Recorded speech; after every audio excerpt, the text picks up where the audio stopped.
Good morning, my dear friends. Thank you for watching my videos on English grammar and literature.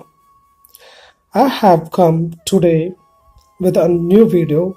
In this video, you are going to learn about what is a noun. Why do we need to classify the noun? To classify a noun, what kind of elements will be taken for? How to identify the noun in a sentence? Okay, so let's start the class. So here I'm going to provide you a list of sentences, and that sentences will help us to identify and what are the characters or elements have been taken for clarification and classification. Okay, now let us see the first sentence. Once upon a time there lived a shepherd boy, Malana. So in this sentence we have three words which are in red color. The first word is time, which represents a particular name of duration or period. So this is an abstractive noun. Okay, it is because abstractive, which you cannot see or touch, or the time does not have the physical existence. So that's why it is called an abstractive noun. And the second word, boy, which is a common noun you can call. How? Because it is representation of a male category people. And the another word, Mallanna, which is representing a particular person's name. So that's why which is called a proper noun. Now Malana was bored watching a flock of sheep on the hill. So here you can see three nouns we have, but flock of sheep, it is a collective noun we can call. Why it is collective noun? Because a group of same category of people or kind of ideas or animals and things will be considered as one unit. So making such kind of categorization is called collective noun. So that's why flock of sheep it is. So in Telugu we can call Gorla Manda, and that is representing a group of sheep. Okay, now the another word, the hill, so which is expressing the name of a place which is very high. Okay, and the third sentence you can see, to amuse himself he shouted, wolf, wolf, the sheep are being chased by the wolf. Here wolf, wolf, the words are ends with an exclamation marks. You can also understand these are a particular sound produced in the fear of looking at a wolf. So that can be identified as an interjection, but here you use the word which is represents a name of a particular animal. So that's why it is a proper noun. You can see sheep, already sheep is a particular proper noun you can say, which represents a group of animals. Okay, and here is a special characteristic of this word here, sheep. This is the structure SHEEP, can be used in singular as well as plural form. You cannot say sheeps. Okay, and another one, wolf, that also proper noun, represents an animal. Now next one, the villagers came running to help the boy and save the sheep. In this sentence you can see the villagers, village is a name of a particular place. Villager, it is a singular, a person who lives in village. Villagers, it is a plural form, the group of people lives in village. So this is the way you can understand. So it represents people who lives in village. And help, which is also going to tell you about a particular action, but here you need to understand it is an abstract noun. Okay, and boy, it is also common noun, already discussed. Sheep also we discussed.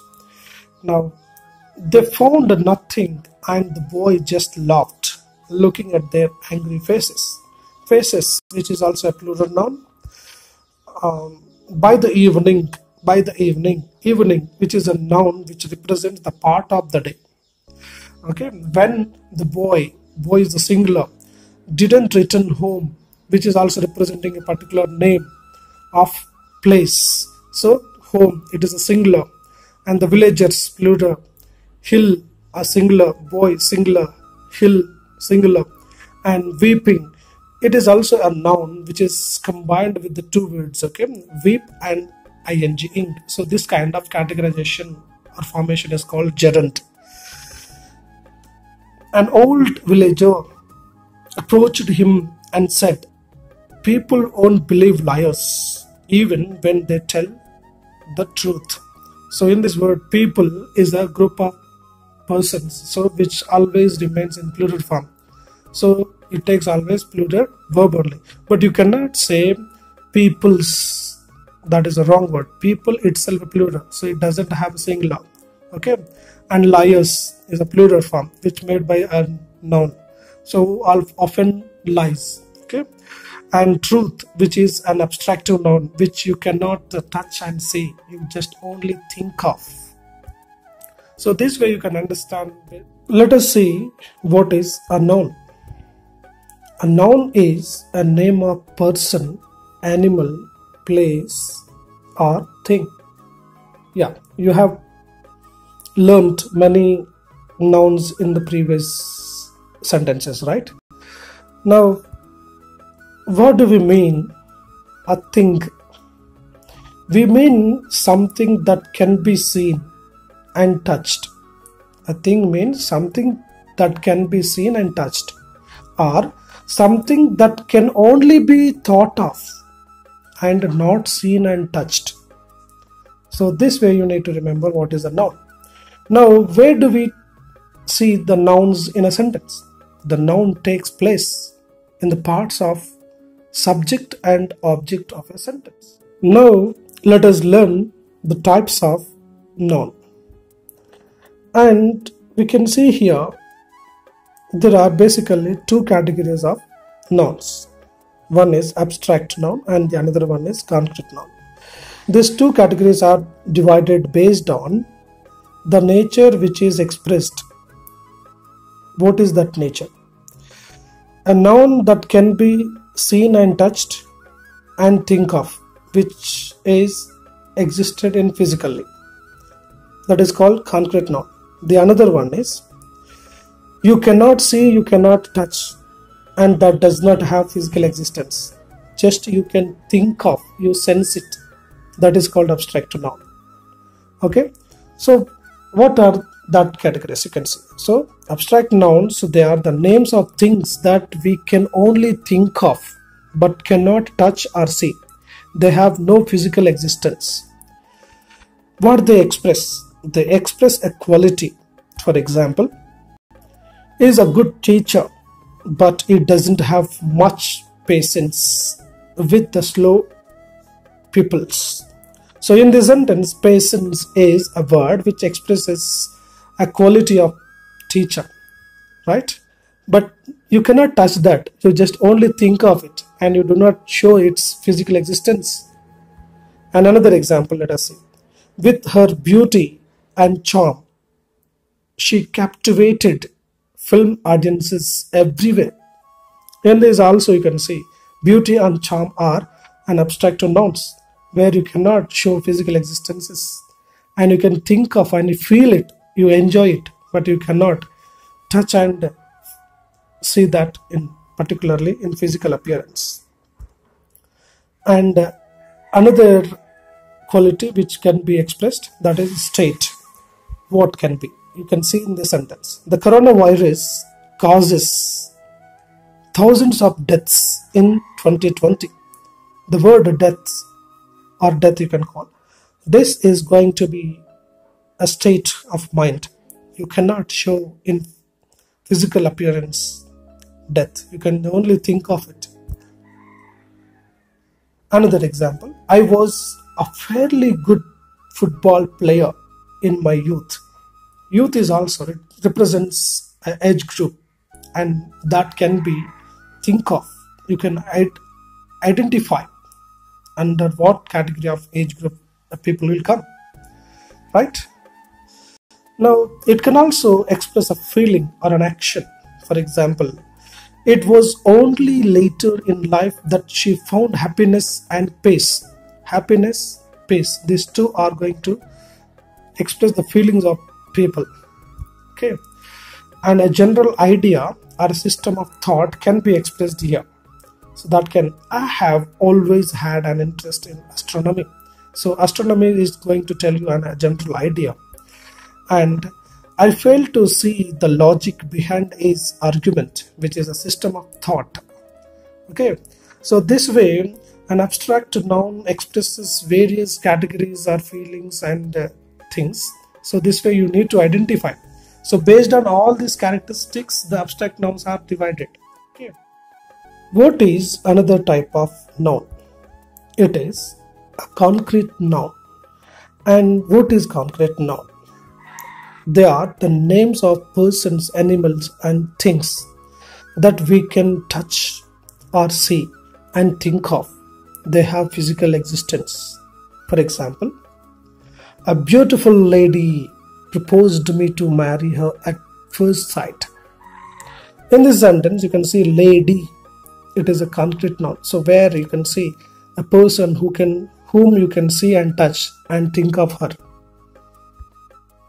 For example, he spends all his money on the horses. Here horses, which is a name of animal. That animal can be seen and touched and think of. And if you come to the point of money, which you cannot show, you just only think of it, right? He lived in a room with only 2 chairs, a bed and a table. In this sentence, you can see chairs, bed and table, which are things we used in home. They have physical existence and you can touch and see them and think also. Even a room is also a noun that represents a place. Okay. Now we'll see the third category of noun. You can see based on life we categorize nouns. So animate and inanimate. Animate means the nouns which have life. Inanimate means the nouns which do not have life. Okay. Let us see inanimate, the nouns which do not have life. Now what are they? For example, material nouns. So silver, gold, clay, iron, cotton, diamond, wool and plastic. Even some of uncountable nouns. Furniture, luggage, rice, sugar, butter, water, money, currency. So this way you can see inanimate nouns. And another, now let us see what is animate nouns. These animate nouns we have life. Okay. Now what are they? So proper nouns and common nouns. And proper noun which expresses a particular person's actual name. For example, Raju, which represents a name of a male person. Sushma, a female person. Varangal, a particular place name. And Dove, a particular bird name. So this way, proper noun gives a particular proper name of a person, a place, a thing, or animal. Is that clear? Now, what is common noun? So common noun which is used for all common elements. For example, husband. There are many husbands, but every husband has its own name. Wife. There are many wives, but every wife has its own name. Place. There are many places we have. Hyderabad, Secunderabad, Warangal, Basir. All those names of places. And bird. So there are many birds we have. So dove, parrot, like this. So this is the common elements expressed in common nouns. Okay. Now countable nouns also comes under. So countable nouns are, you can count them in number. So you can say singular and you can say a plural. So singular noun, girl. So you can also make it plural, girls. Boy, boys. Wife, wives. You can see here FE removed and IVES added. So that is one category of transformation. Food, feet, we removed the vowel letters, and this is one category of things. Mouse, mice, one vowel letter we have changed. Son-in-law, sons-in-law. You should not say son-in-laws. It should be only S should be added with only son. And man-servant, men-servants. So this way plurals can be formed. So you can understand and remember. And another important noun you need to remember, that is collective noun. Collective nouns means these are names of groups of persons or objects of the same kind. So that's why we make it into one unit. So that is a fleet of ships, a team of players. There are many you have. You can check back into any standard grammar books. Compound noun, and this is the last one you can see. Compound noun is made up of two or more different words. So for example, brother-in-law, father-in-law, son-in-law, sister-in-law. So there are many other nouns we have. You can make it. Hope friends you have understood what is a noun and types and its characteristics.